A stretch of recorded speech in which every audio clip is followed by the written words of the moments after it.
Nasional 15 Mei dan fokus utama hari ini. Kes culik disandarkan pelaku masuk luar waktu perintah berkurung.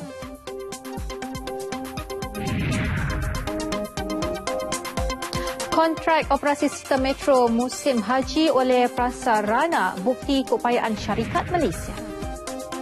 Penduduk bantah pembinaan pusat pembakaran mayat di Air Hitam. Dan selain berita utama, kami juga akan berlintas langsung bersama Buma di Sarawak, Asli Ismail di Sabah dan di Terengganu bersama Rizalini Muhammad dan semuanya seketika nanti.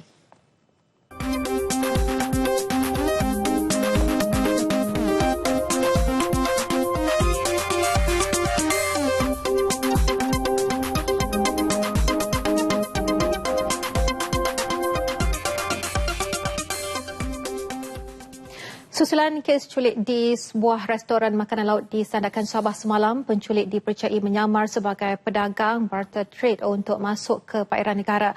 Mereka juga berkemungkinan menceroboh masuk di luar waktu perintah berkurung. Menurut Menteri Dalam Negeri Datuk Seri Dr. Ahmad Zahid Hamidi, penculik dan mangsa dipercayai masih berada di dalam negara. Ketika ini sempadan perairan telah dikepung bagi mengelak mereka lolos. Kami yakin penculik-penculik itu masih berada dalam perairan Malaysia dan pihak Eskom sama-sama dengan APMM dan beberapa agensi penguatkuasaan telah mengambil beberapa tindakan bagi menentukan bahawa penculik-penculik itu dan mangsa tidak keluar daripada perairan Malaysia. Bagaimanapun, aktiviti perdagangan dan kegiatan tradisional antara Malaysia dan Filipina tidak akan diganggu. Beliau turut mengarahkan Ketua Polis Negara Tan Sri Khalid Abu Bakar untuk mengambil tindakan operasional dalam berhadapan kes tersebut. Setakat ini tiada tuntutan dibuat oleh penculik. Tahap keselamatan mangsa juga belum dapat dipastikan. Dalam kejadian pukul 7.30 malam semalam, 4 lelaki berpakaian celoring tentera lengkap bersenjata api menculik adik ipar pemilik restoran dan seorang pelanggan. Sementara itu, Ketua Menteri Sabah Datuk Seri Musa Ahmad yang kesal dengan kes penculikan terbaru di Sandakan malam tadi memanggil mesyuarat khas membabitkan pelbagai agensi keselamatan negara di Sandakan pagi tadi. Dalam sidang media di Seri Libaran Sandakan selepas mempengerusikan mesyuarat itu, Datuk Seri Musa berkata beliau telah menghubungi Perdana Menteri Datuk Seri Najib Tun Razak malam tadi bagi memaklumkannya. Saya malam tadi telah menghubung Yang Amat Berhormat Perdana Menteri dan juga saya telah juga meminta supaya aset-aset yang sesuai yang diperlukan oleh ISKOM diberikan segera kepada negeri Sabah. Ini telah pun disampaikan oleh yang berbahagia Datuk Pengarah ISKOM sendiri. Jadi ini yang penting. Seperti kita meminta helikopter membantu entry ini yang ada di Kuala Lumpur hantar ke negeri Sabah. Dan juga kita rasa aset-aset yang sesuai, yang patut diberikan ke negeri Sabah. Ini penting untuk memastikan mereka boleh jalankan kerja-kerja seperti yang diharapkan oleh kita semua.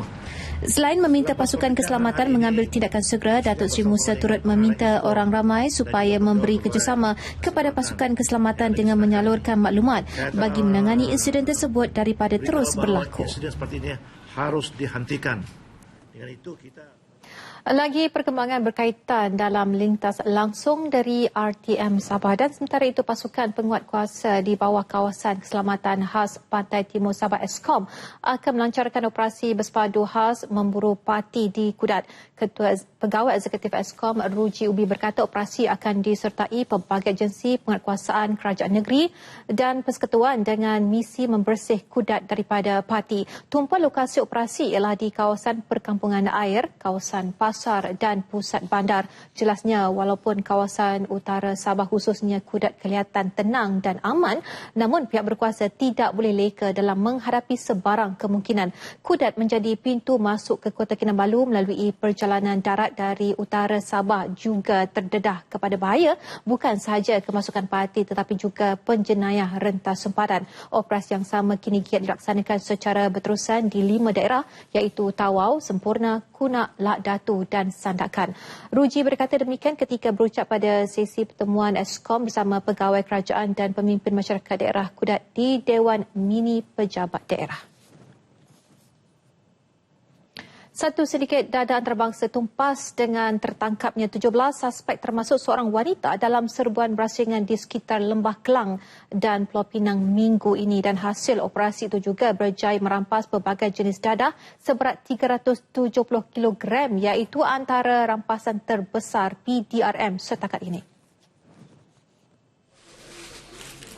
Menurut Pengarah Jabatan Siasatan Jenayah Narkotik Bukit Aman, Datuk Seri Muhammad Mokhtar Sharif, operasi pada Selasa dan Rabu lalu itu dilakukan hasil kerjasama dengan pihak berkuasa China dan Hong Kong. 11 lokasi digempur termasuk sebuah premis yang dijadikan stor menyimpan dadah. Antara jenis dadah dirampas termasuk syabu, ketamin, pil dan serbuk ekstasi. 15 warga tempatan dan 2 Bangladesh berusia antara 24 hingga 57 tahun diberkas. Semakan mendapati 4 daripada mereka mempunyai rekod jenayah lampau dan 2 didapati positif dadah. Tangkapan ini adalah just the beginning of the story. Saki-baki akan dicekup dalam masa terdekat. Ada yang dah hilang pun. Tapi dia nak hilang mana? Dia mesti timbul. Siasatan awal mensyaki semua barang terlarang berkenaan diseluduk masuk dari China. Selain dadah, 18 buah kereta mewah turut disita. Wang tunai RM129,000 bersama barang kemas dan jam tangan berjenama bernilai RM400,000 turut dirampas. Semua yang ditahan direman 7 hari dan disiasat mengikut Seksyen 39B Akta Dadah Berbahaya 1952. Ketua Penguatkuasa Agensi Penguatkuasaan Maritim Malaysia APMM Daerah Maritim 10 Tok Bali, Kapten Maritim Nurul Hizam Zakaria mengesahkan 2 nelayan yang dilapor hilang pada 13 Mei lalu ditemui selamat dan dibawa pulang. Kehilangan mereka ketika memancing disebabkan kerosakan bot nelayan sehingga dihanyutkan. Nelayan berkenaan dikenali sebagai Hasni Muhammad Nur 45 dan Suhaimi Hamid 52 tahun, seorang kelainan upaya OKU ditemui selamat oleh salah sebuah bot nelayan yang kebetulan melalui kawasan berkenaan pada pukul 6 petang semalam. Bot nelayan berkenaan kemudiannya ditunda ke pantai Sabak dan selamat tiba sekitar pukul 9 pagi tadi. Sementara itu Hasni Muhammad Nur berkongsi pengalamannya itu.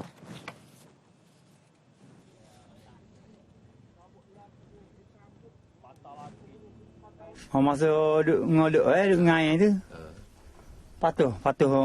Patuh sak. Sak ada sak. Bila patah sak tu mana tebuk tak boleh. Tak boleh jalan. Lepas tu apa beranyuk dulu. Anyuk sampai 18 kilo. 18 kilo tempat. Daripada tempat mata. Lepas tu labuh. Tak melabuh. Melabuh sampai ke esok ke apa. Masa dia kau. Lah melabuh dari pukul malam dari pukul ada dari pukul malam. Bersyukur dapat diselamatkan bot nelayan lain sehingga ditunda ke pantai Sabak. Mereka mengakui tidak membawa bekalan yang cukup dan hanya mampu menunggu di tengah laut sehingga diselamatkan. Tidak terpedaya dengan nilai RM50 menyelamatkan seorang kanak-kanak lelaki berusia 11 tahun daripada menjadi mangsa culik. Dan kejadian itu didakwa berlaku di Taman Bestari Indah Johor Bahru Ahad lalu. Bimbang dengan keadaan yang berlaku itu, keluarga Muhammad Amir Irfan membuat laporan di Balai Polis Pelangi Indah. Bapanya Syuhaimi Muhammad Mudri menyatakan kejadian berlaku di depan rumahnya ketika Muhammad Amir sedang mencabut rumput. Mangsa didatangi 2 individu yang tidak dikenali menaiki kereta dan memintanya mengambil wang RM50. Ya, saya pun terperanjat jugalah. Masa tu saya berada di tempat kerja saja. Isteri saya telefon saya, dia bagi tahu anak saya cerita yang pasal kes tadi tu, yang ada 2 lelaki India cuba mengumpan dia dengan menggunakan duit RM50. Mula-mula cabut rumput, lepas tu India tu datang nak kasih RM50, lepas tu cakap tak nak, lepas tu ada orang Cina keluar, lepas tu dia cakap tak apalah adik, baru dia jalan terus. Kejadian berlaku ketika Suhaimi berada di pejabat dan hanya dimaklumkan menerusi isterinya yang menghantar khidmat pesanan ringkas SMS. Dua beranak maut selepas kereta yang dinaiki terbabas dan melanggar sebatang pokok kelapa. Kejadian berlaku di kilometer 12.2 Lebuh Raya Utara Selatan arah utara kira-kira jam 2.30 pagi tadi. Ketua Polis Daerah Kubang Pasu Superintenden Abdul Rahim Abdullah berkata ketika kejadian mangsa Salwa Salim 31 tahun bersama dua orang anaknya dalam perjalanan dari arah Jitra menuju ke Changlun. Bagaimanapun ketika tiba di tempat kejadian, kereta jenis Proton Wira yang dipandu Salwa gagal dikawal dan terbabas ke kiri jalan sebelum merempuh sebatang pokok kelapa. Rempuhan kuat menyebabkan Salwa dan seorang anaknya Iman Syami Ahmad Irwandi 6 tahun yang duduk di sebelah pemandu tercampak keluar dari kenderaan. Kedua-dua beranak itu meninggal dunia di tempat kejadian akibat kecederaan parah di kepala dan badan. Manakala seorang lagi anak perempuannya berusia 3 tahun yang duduk di bahagian belakang hanya cedera ringan. Mahir dihantar ke Hospital Jitra untuk bedah siasat. Selepas 7 tahun difailkan dan hari ini kes saman fitnah 60 juta ringgit oleh Datuk Seri Anwar Ibrahim terhadap bekas teman rapatnya Datuk S. Nalaka Rupan dibicarakan di hadapan Hakim Mahkamah Tinggi Sivil Kuala Lumpur, Datuk Muhammad Zaki Abdul Wahab. Dalam pembicaraan itu, Tan Sri Muhammad Syafiq Abdullah yang mewakili Datuk Nalaka Rupan dalam soalannya mengaitkan dua kes sebelum ini melibatkan Datuk Seri Anwar menunjukkan beliau mempunyai nilai moral yang rendah dan bukan seorang Muslim yang baik. Kes yang dimaksudkan Tan Sri Muhammad Syafi'i merujuk kepada kes rasuah pada tahun 1999 dan kes liwat 2 pada Februari lalu yang mendapati Datuk Sri Anwar bersalah. Tan Sri Muhammad Syafi'i membangkitkan hal tersebut dalam menyoal balas Datuk Sri Anwar hari ini. Tegasnya di bawah Seksyen 8 Akta Keterangan, tata cara yang berlaku sebelum, semasa dan selepas adalah relevan untuk digunakan. Peguam Latifah Koya yang mewakili Datuk Seri Anwar membantah soalan tersebut kerana menyifatkan ia tiada kaitan dengan kes yang sedang dibicarakan. Bagaimanapun, Hakim tidak memutuskan kebolehan penggunaan sudut pandangan terhadap karakter Datuk Seri Anwar dari kedua-dua kes lalu ke dalam perbicaraan kes saman ini. Hakim memberi tempoh untuk kedua-dua pihak membuat kajian lanjut berkenaan perkara tersebut dan menetapkan tarikh 21 Mei ini untuk menyambung perbicaraan. Kes yang telah difailkan oleh Datuk Seri Anwar pada 25 Ogos 2008 mendakwa Datuk Nalaka Rupan telah menfitnahnya menerima wang berjumlah 60 juta ringgit daripada syarikat perjudian Magnum Corporation Berhad. Datuk Nalaka Rupan didakwa mengeluarkan kata-kata fitnah itu dan ia telah diterbitkan di dalam artikel 2 buah akhbar pada 24 Ogos 2008. Bagaimanapun, perbicaraan kes ditunda kerana kedua-dua pihak memohon pelbagai perintah sementara di Mahkamah Persekutuan. Ia termasuk permintaan Datuk Nalaka Rupan menggugurkan Hakim Datuk Su Giok Yim daripada mendengar kes atas beberapa komen yang dianggap buruk pada permulaan kes. Datin Sri Wan Azizah dan kesemua anak beliau serta beberapa rakan pembangkang termasuk Elizabeth Wong dan Tian Chua hadir mengikuti perbicaraan. Perdana Menteri Datuk Seri Najib Tun Razak mahu Prasarana Malaysia Berhad, prasarana yang memperoleh kontrak mengendalikan operasi dan penyelenggaraan sistem metro musim haji di Mekah menjadi duta di Arab Saudi dan luar negara bagi meraih kepercayaan terhadap kemampuan syarikat Malaysia. Harapan dinyatakan Perdana Menteri kepada pengarah urusan kumpulan prasarana Azmi Abdul Aziz masa beliau mengunjungi Perdana Menteri bagi merakamkan penghargaan atas ucapan tahniah kerajaan terhadap kejayaan syarikat itu semalam. Nasihat PM ialah untuk memberi yang terbaik semasa kita melakukan tugas kita sebab kita akan menjadi duta Malaysia di sana dan supaya kita punya klien tu kerajaan Arab Saudi akan mempunyai kebolehpercayaan yang lebih tinggi kepada Malaysia dan juga syarikat-syarikat di Malaysia. Menurut Azmi, selain merakamkan rasa bangga, Perdana Menteri juga mahu prasarana menggunakan peluang tersebut bagi membuktikan keupayaan syarikat dari Malaysia, khasnya syarikat berkaitan kerajaan dalam menyumbang dan mengembangkan operasi di luar negara. Prasarana dianugerahkan kontrak 3 tahun bernilai 807 juta rial oleh Kementerian Perbendaraan dan Hal Ehwal Luar Bandar Arab Saudi untuk mengendali dan menyelenggarakan laluan Al-Mashir Al-Mughadasah Metro Mekah sedia ada yang beroperasi secara khusus masa musim haji. Ia adalah kontrak metro antarabangsa kedua yang Prasarana peroleh dalam tempoh 6 bulan. Pada November tahun lalu, Prasarana memenangi bidaan antarabangsa untuk menjadi shadow operator bagi fasa 1 Metro Mekah yang bertanggungjawab untuk menyediakan perkhidmatan perundingan pembinaan projek. Ekonomi Malaysia kekal kukuh pada suku pertama 2015 dengan mencatat keluaran dalam negara kasar KDNK 5.6%. Menurut Gubernur Bank Negara Tan Sri Dr. Zeti Akhtar Aziz, pertumbuhan ekonomi disokong terutamanya oleh permintaan domestik yang positif. Private sector expenditure remained the key driver of growth, expanding strongly by 9.6% during the quarter. Private consumption grew by 8.8%, while private investment expanded by 11.7%. Berdasarkan asas suku tahunan terlaras secara bermusim, ekonomi Malaysia mencatat pertumbuhan sebanyak 1.2%.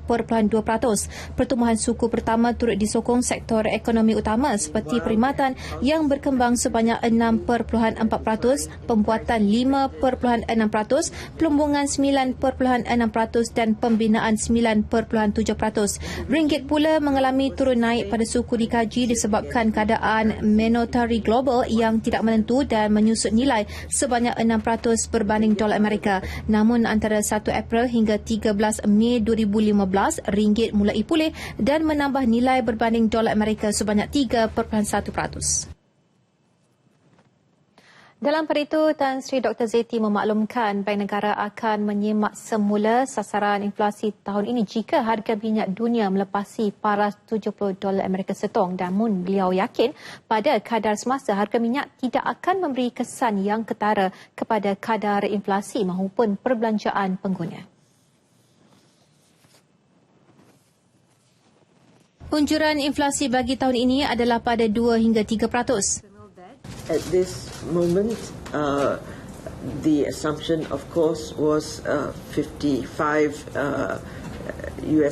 per barrel, and we did expect that it would range between this figure and 65. So we believe that it's not going to have a significant impact.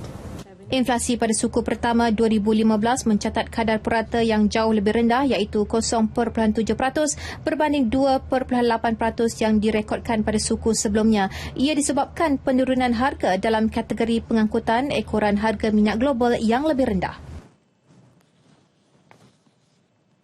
Di Melaka, Pengerusi Perhubungan UMNO Negeri Datuk Seri Idris Harun mewakili UMNO Negeri itu menyatakan ikrar setia mereka dan sokongan padu kepada Presiden Parti Datuk Seri Najib Tun Razak, Timbalan Presiden Tan Sri Budin Yassin serta seluruh pemimpin UMNO.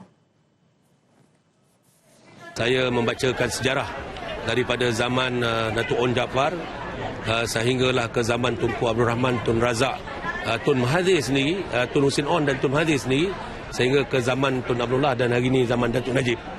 Jadi kami di Melaka akan meneruskan kesatuan kami untuk memastikan bahawa unsur-unsur provokasi ini tidak akan boleh menggugat kami di Melaka.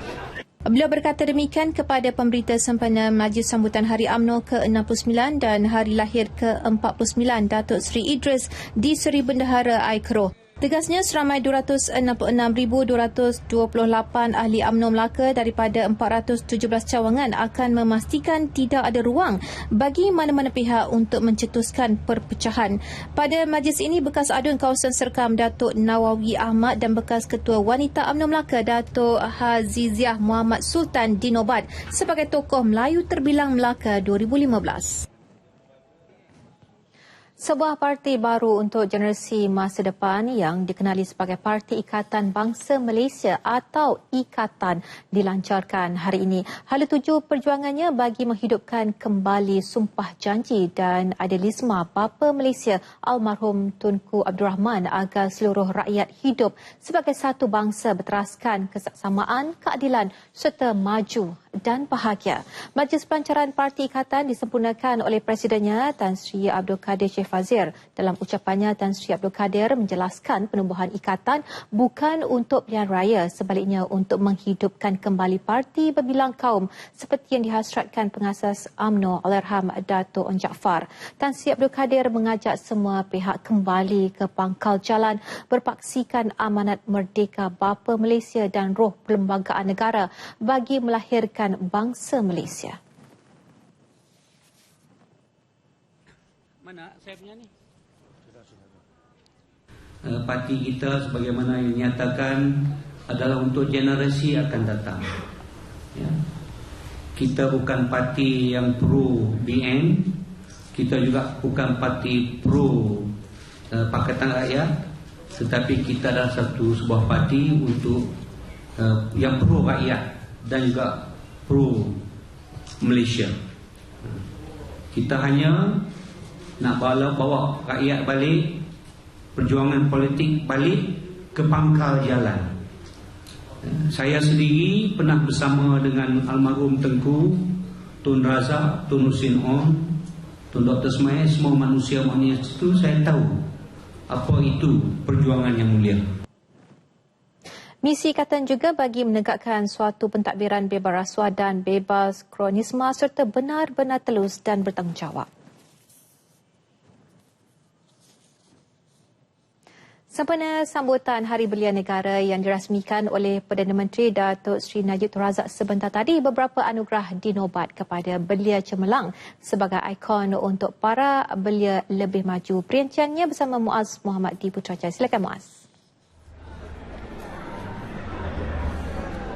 Baik, terima kasih kepada rakan tugas kembali bersama dengan saya Muaz Muhammad. Ya, kami bawakan secara langsung dari Deer Valley Hotel Putrajaya sempena Hari Belia Negara 2015 dan kita dapat rasakan kemeriahannya itu. Lihat semangat Malaysia boleh berkobar-kobar dalam diri belia di Malaysia ini. Dan sekarang ini bersama dengan saya Encik Jazli Pit yang merupakan pengurusi gerakan Belia 4B Melimau Pasir Melaka yang mana telah pun diberikan untuk anugerah Perdana Pertubuhan Belia. Jadi bersama dengan saya, apa khabar? Tahniah Encik Jazli. Ya, terima kasih. Okey, jadi mungkin setelah anugerah ini diberikan, apa agaknya perancangan untuk pertubuhan Belia 4B ini setelah pelbagai perancangan dilaksanakan berjaya dan untuk masa akan datang? Okey, pertama sekali saya begitu bersyukurlah kepada Allah Subhanahu Wa Taala dan saya rasa kejayaan ini adalah kejayaan untuk rakyat Melaka, khususnya hadiah kepada Yang Amat Ketua Menteri Melaka yang mana beliau menyambut hari ulang tahun, hari jadinya lah baru-baru ni. Dan perancangan kami pada masa akan datang, kita fokus kepada pembangunan ekonomi belia, khususnya untuk tabung belia itu sendiri. Dan seterusnya kita juga akan bersedia untuk menghadapi dasar belia yang baru, yang mana kita akan menyediakan kepimpinan yang baru untuk generasi belia yang akan datang. Okey.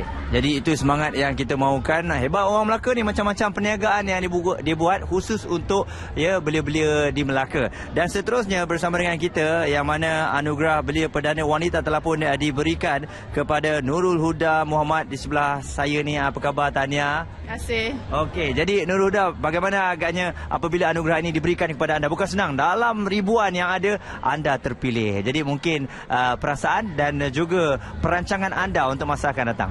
Okay.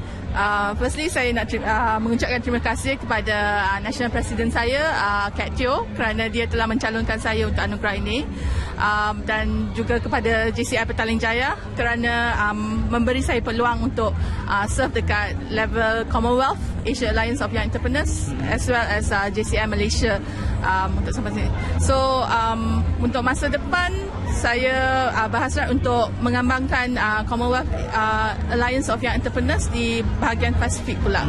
So that one, the plan bulan depan lah.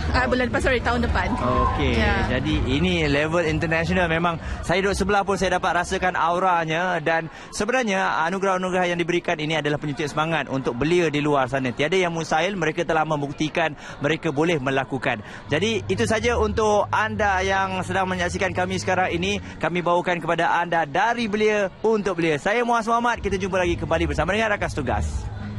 Seperti biasa, Nasional 5 diteruskan dengan laporan langsung negeri-negeri. Jadi laporan pertama bersama Abu Mawen di Sarawak. Silakan.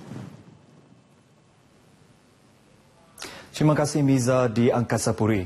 Kementerian Dalam Negeri akan mengkaji istilah dari klasifikasi dalam Undang-Undang Jenayah Seksual, khususnya rogol di negara ini, memandangkan yang sedia ada diwujud berasaskan undang-undang dari negara India sejak tahun 1957. Menterinya Datuk Seri Wan Junaidi Tuanku Jaafar berkata istilah dalam undang-undang membabitkan rogol mesti mempunyai 3 elemen, iaitu melibatkan penembusan dan membabitkan kedua-dua jantina. Ini jelas beliau tidak selari dengan keadaan sekarang. Katanya kajian istilah undang-undang itu sedang diadakan dan sekiranya dianggap sesuai dan boleh dipindah, maka kementerian itu akan mencadang kepada pihak peguam negara untuk memindah istilah rogol. Beliau mengulas kepada pemberita berhubung keputusan mahkamah membebaskan seorang tertuduh berusia 63 tahun dalam satu kes rogol selepas memberi taklimat Kementerian Intan di Kuching. Datuk Seri Wan Junaidi berkata pindaan itu boleh mencontohi undang-undang dari negara-negara lain. Katanya kementeriannya juga akan mengkaji keseluruhan undang-undang seksual yang selama ini belum pernah diubah suai interpretasinya, walaupun kajian pernah dibuat pada tahun 2004 dan 2005, tetapi hanya dari segi pencabulan, membunuh bayi dan dera. Oleh itu, jika perlu, tambah beliau, ia akan dipindah. Menyentuh mengenai kes rogol tersebut, beliau berkata kementerian akan mendapat laporan prosiding mahkamah dan mengkaji asas sebenar keputusan mahkamah. Ini bagi mengetahui landasan yang kes petuduh dibebaskan walaupun dari sudut bukti dari DNA yang diambil, memang anak ada hubung kait dengan tertuduh, tapi dari sudut perundangan masih didapati ada kelemahan. Dalam pada itu, memberi respons berkaitan kes penculikan di restoran Ocean King di Sandakan Sabah semalam, Datuk Seri Wan Junaidi Tuanku Jaafar menjangka penculikan tersebut bermotif menuntut wang tebusan. Katanya lagi, walaupun masih belum mendapat apa-apa perkembangan terkini sejak dari semalam, beliau yakin penculikan tersebut berkait rapat dengan kumpulan militan Abu Sayyaf. Hingga sekarang ini belum lagi. Memang saya cukup yakin dia akan berlaku. Dia akan, memang Abu Sayyaf ni dia tak ada tujuan lain. Memang tujuan dia lah ini, cara-cara dia selagi dia mendapat bayaran daripada pihak-pihak yang tertentu boleh kena perkara ini, penculikan ni berlaku, mereka akan buat ini sebagai satu usaha mereka untuk mendapatkan fund. Beliau juga bertegas bahawa kumpulan militan Abu Sayyaf merupakan dalang penculikan tersebut berdasarkan modus operandi penculikan yang serupa dengan gerakan kumpulan militan tersebut. Kita melihat cara operasi modus operandi mereka memang mirip kepada Abu Sayyaf. Jelasnya daripada 2 mangsa yang diculik, salah seorang berasal dari Kuching Sarawak dan keluarganya telah dihubungi. Pihak Eskom juga telah berhubung dengan pihak polis Filipina bagi mengetahui pergerakan mereka selain pelaksanaan operasi oleh pihak tentera, tentera laut dan polis Diraja Malaysia di kepulauan sekitar Sabah. Suruhanjaya Pencegahan Rasuah Malaysia SPRM harus mempertimbangkan semula tindakan membeku akaun individu dan syarikat yang disyaki terlibat dalam aktiviti pembalakan haram di Sarawak. Ketua Menteri Sarawak Datuk Pentinggi Tan Sri Adenan Satim berkata langkah tersebut berikutan terdapat syarikat yang terbabit mempunyai beribu-ribu pekerja. Jelas beliau jika perkara itu tidak diambil kira, maka syarikat terbabit akan berdepan dengan masalah pembayaran gaji pekerja serta akan memberi kesan kepada ekonomi negeri. They have agreed to reconsider and if necessary, if it is justified, they can revoke, bury or bury the order. I thank them for that. Tan Sri Adenan memberitahu demikian pada sidang media bersama SPRM di Sibu. Dalam pada itu, beliau turut memberitahu mana-mana syarikat dan individu yang akaunnya telah dibeku supaya menemui pegawai SPRM tempatan untuk membincangkan masalah mereka. Beliau turut menegaskan bahawa langkah menandatangani ikrar integriti bukan menyelesaikan masalah, sebaliknya ia merupakan langkah pertama bagi menunjukkan sikap jujur dan amanah.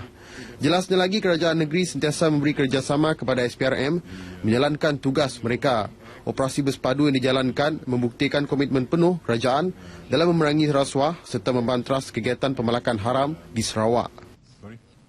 Badan yang bertindak mengawal selia aktiviti masjid di negeri ini diseru supaya mengambil kari dan kariah yang telah terbukti berjaya di peringkat nasional dan antarabangsa untuk menjadi guru pengajaran Al-Quran di tempat masing-masing.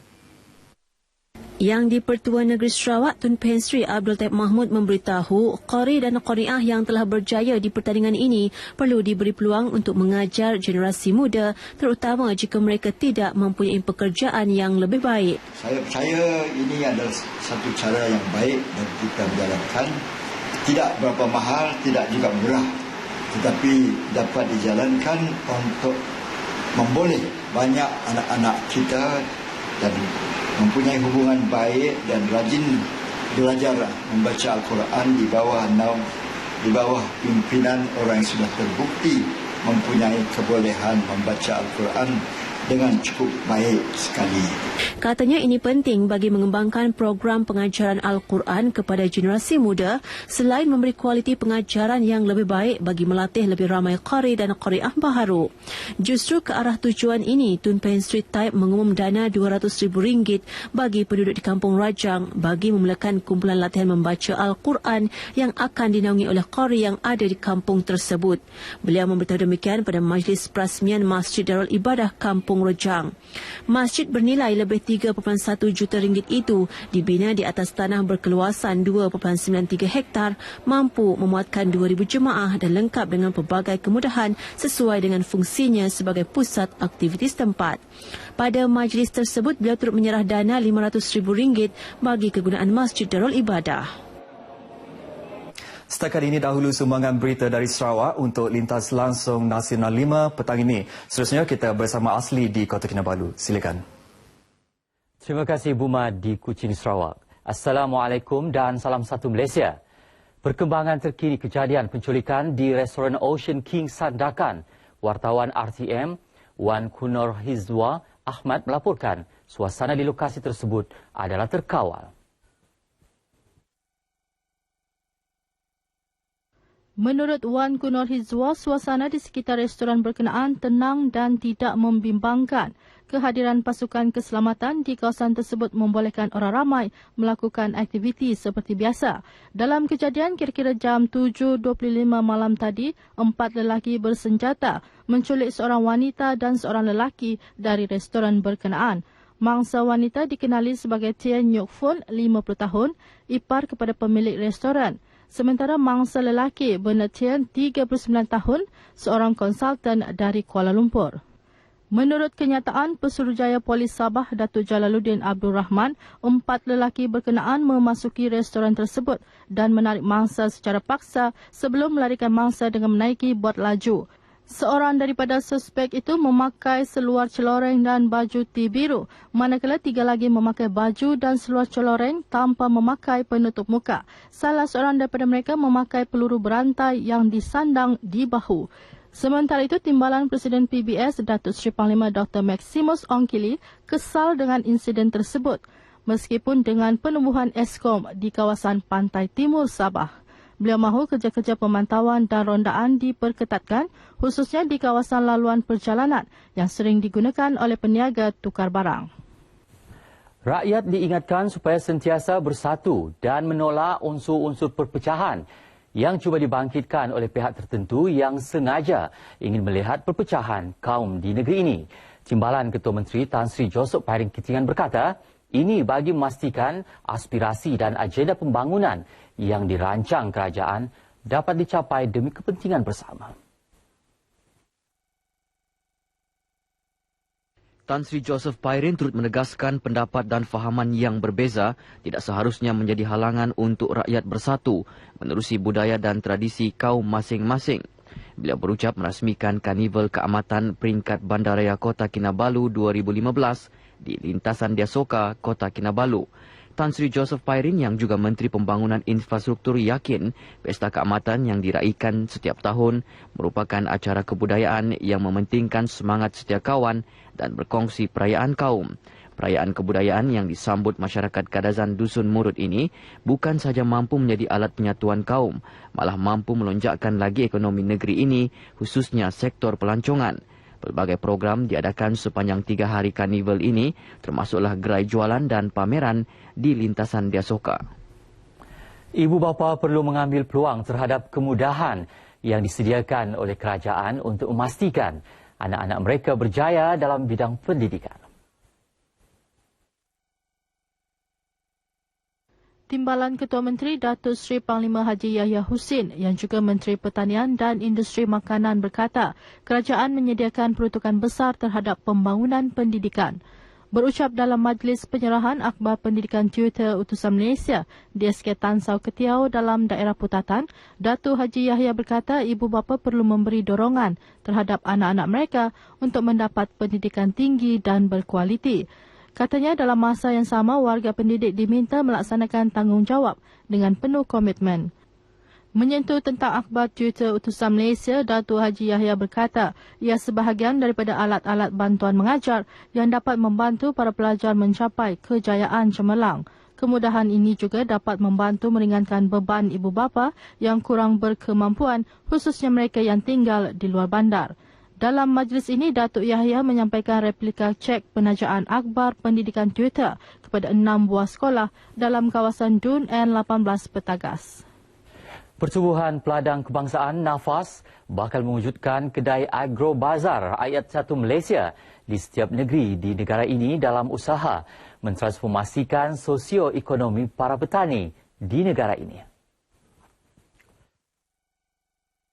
Pengerusi Jemaah Pengarah NAFAS, Datuk Seri Haji Saiful Bahari Haji Shuib berkata pewujudan kedai Agro Bazar itu bertujuan untuk menempatkan kesemua hasil dan meningkatkan pengeluaran produk pertanian para ahli pertubuhan peladang di seluruh negara untuk dipasarkan secara lebih komersial. Kita akan tubuhkan di seluruh negara dan kita akan upgradekan seluruh kedai PPK, seluruh kedai Nikmat dan juga Fama kepada satu jenama kedai Agro Bazar Rakyat Satu Malaysia. Di sini dalam usaha ini kita akan menjadikan ia kepada 600 unit menjelang tahun 2020. Beliau ditemui pemberita RTM selepas merasmikan mesyuarat agung tahunan ke-33 Pertubuhan Peladang Kawasan PPK Keningau. Kedai Agro Bazar Rakyat Satu Malaysia yang akan diwujudkan itu juga akan menawarkan harga lebih murah dan berpatutan yang mana dapat mengurangkan beban para pengguna dalam membeli keperluan harian selain menangani isu masalah pembelian melalui orang tengah. Dalam majlis ini, NAFAS meluluskan peruntukan RM20,000 kepada PPK Keningau dalam usaha membantu PPK tersebut mempelbagaikan lagi usaha mereka meningkatkan hasil pengeluaran pertanian para ahlinya. Baiklah saudara, sekian bahan berita dari Sabah petang ini. Untuk seterusnya, kita bersama rakan penyampai di Terengganu. Silakan. Terima kasih rakan penyampai di sana. Assalamualaikum dan salam satu Malaysia. Demi tanggungjawab nyawa sedia jadi galang ganti. Kerana hanya untuk mengambil kertas jawapan peperiksaan SPM di rumah, seorang guru wanita Sekolah Menengah Kebangsaan SMK Geliga hilang di telan arus sungai Kemaman. Kematiannya meruntun hati dan sanubari seluruh warga guru. Sempena sambutan Hari Guru esok 16 Mei, wartawan Nur Yusof menyingkap perasaan rakan-rakan setugas dan pelajar di SMK Geliga. Bagi seluruh warga SMK Geliga Kemaman, kehilangan Allahyarham Cikgu Nur Hayati Sulong 39 tahun dalam tragedi banjir akhir Disember lalu masih meninggalkan kesan mendalam. Dalam kejadian kira-kira 1:20 tengah hari 25 Disember itu, Cikgu Nur Hayati bersama suaminya Suhaimi Awang lemas ketika dalam perjalanan dari rumah mereka ke pusat perpindahan banjir setelah bot ia dinaiki bersama 6 penumpang lain terbalik. Allahyarham sebelum itu pulang ke rumah untuk mengambil kertas jawapan calon-calon peperiksaan SPM yang telah siap diperiksanya. Para guru, pelajar dan seluruh warga sekolah terasa begitu kehilangan seorang guru yang begitu komited dan sanggup melakukan apa sahaja semata-mata untuk menyampaikan ilmu kepada anak didiknya. Beberapa rakan setugas Allahyarham Cikgu Nur Hayati yang ditemui mengakui arwah adalah seorang guru yang dedikasi, mudah mesra dengan seluruh warga sekolah berkenaan. Waktu 2014 tu saya telah menyusun jadual. Saya tanya dia, boleh tak you ambil kelas ni ni? Dia kata tak kisah, dia tak kisah, dia kata. Dan dia seorang yang sangat penyayang.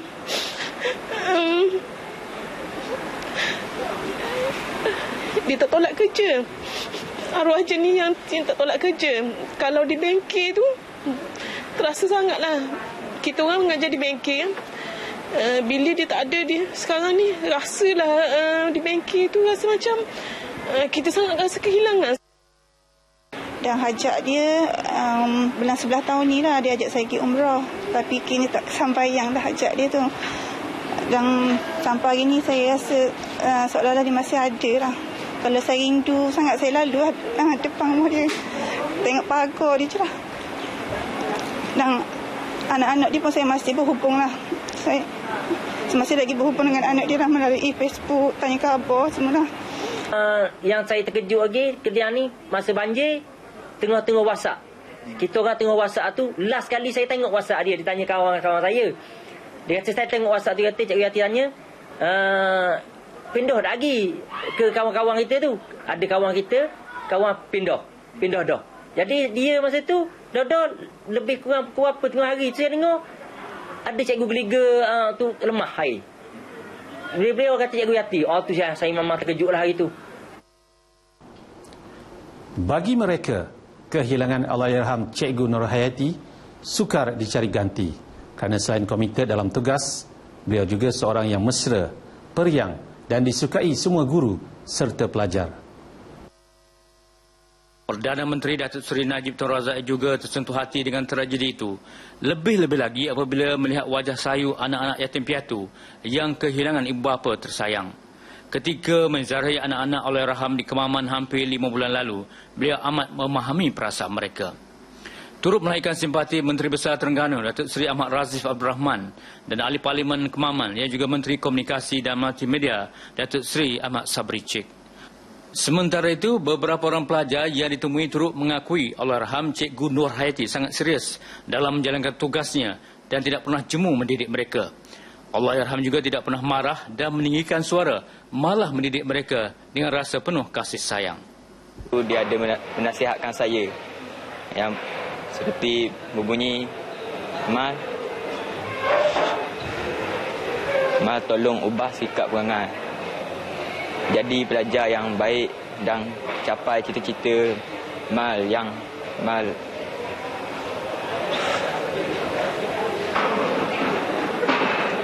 Saya cakap tu je. Saya rasa sedih lah sebab kalau macam subjek-subjek yang saya tak pandai, saya akan luahkan kepada dia. Saya akan tanya kepada dia macam mana nak pandai subjek-subjek ni dan dia akan bagi semangat.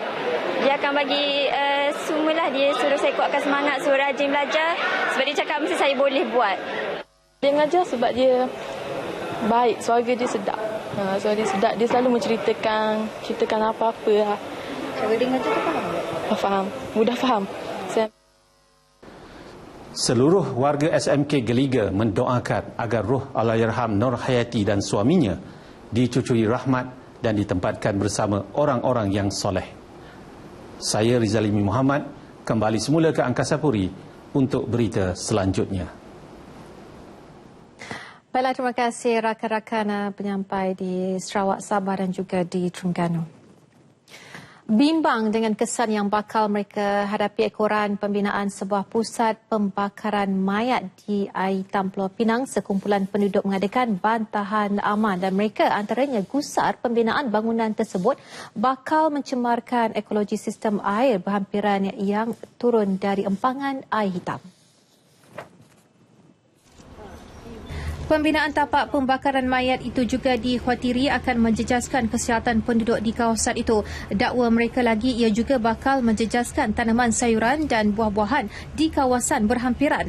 Difahamkan pembinaan rumah pembakaran itu akan menempatkan 5 tingkat untuk penyimpanan abu mayat dan 1 tingkat dikhususkan sebagai tempat pembakaran mayat. Menurut penduduk lagi, keperluan untuk membina tapak pembinaan sebenarnya tidak wujud kerana di bahagian pulau terdapat 2 buah kawasan khas untuk tujuan terbabit iaitu di Jalan Mount Erskine dan Batu Gantung.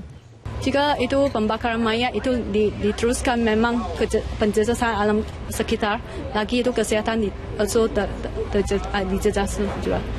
Teknologi lah yang mereka gunakan, krematorium, teknologi krematorium. Jadi apa-apa pembakaran, kalau pembakaran tu sempurna, mungkin tak berapa banyak sangatlah gas yang akan dilepaskan. Kalau tak sempurna, mungkin gas toksik. Sebab kita biasanya mereka bukan bakar mayat saja, masuk dengan coffin ya, peti mayat dengan peti mayat, dan juga macam-macam benda lah yang masukkan dalam coffin tu.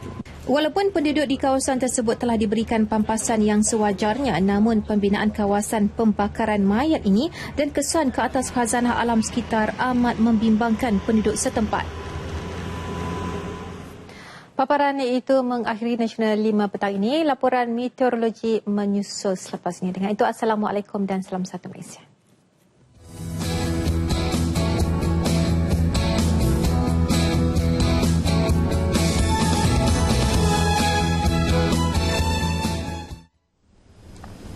Assalamualaikum warahmatullahi wabarakatuh dan salam sejahtera. Seperti biasa, laporan cuaca untuk petang ini dimulakan terlebih dahulu dengan melihat corak tiupan angin.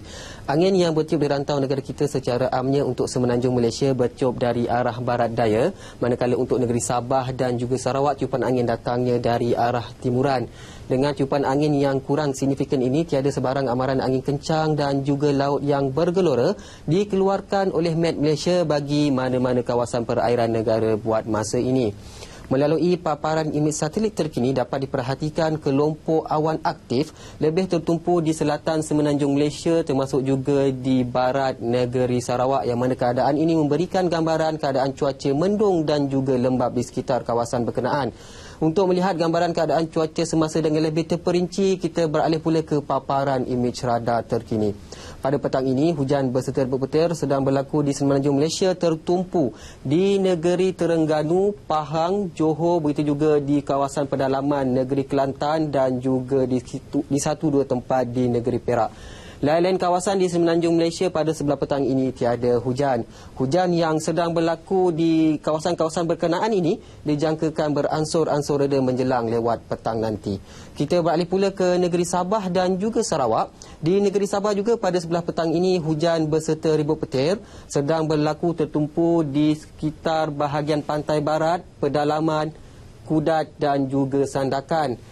Manakala untuk negeri Sarawak pula, hujan yang sedang berlaku pada ketika ini lebih tertumpu di sekitar bahagian Limbang, Miri, begitu juga di barat negeri Sarawak yang meliputi bahagian Kuching, Samarahan, Seri Aman, Betong, Sarike, Sibu dan juga Mukah. Hujan yang sedang berlaku di negeri Sabah dan juga Sarawak ini dijangkakan beransur-ansur reda menjelang lewat petang nanti. Bagi anda yang ingin mendapatkan info cuaca terkini, anda juga boleh mendapatkannya melalui aplikasi My Cuaca yang boleh dimuat turun di Google Play dan juga Apple Store. Seterusnya kita ke tinjauan cuaca bagi bandar-bandar utama seluruh negara untuk sepanjang hari esok. Sekian saja dahulu dari Met Malaysia. Assalamualaikum warahmatullahi wabarakatuh dan salam sejahtera.